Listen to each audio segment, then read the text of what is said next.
একটা হাদিসে পেয়েছিলাম, বান্দা যখন মনে মনে আল্লাহকে ডাকে, আল্লাহ মনে মনে ওই বান্দাকে স্মরণ করে। আপনি রাতে শুয়ে আছেন,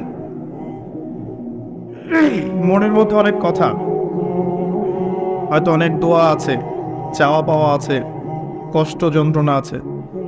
আপনি মনে মনে আল্লাহকে ডাকছেন, ডাকতে ডাকতে আপনার চোখ দিয়ে পানি বের হয়ে গেল। আপনি বুঝে নিয়েন ঠিক ওই মুহূর্তে আল্লাহ আপনাকে স্মরণ করেছে, এবং আল্লাহ আমাদের খুব কাছে আছে। ওয়াইদা সাআলাকা ইবাদি আন্নী ফাইন্নী করিব। নবী বলে দাও, তোমাকে যখন আমার বান্দারা আমার সম্পর্কে জিজ্ঞেস করে, বলে দাও যে আমি খুব কাছে আছি। উজিবু দাওয়াতাদ দাঈ ইযা দাআন। দোয়াকারী যখন আমাকে ডাকে, আমি তার দোয়া শুনি।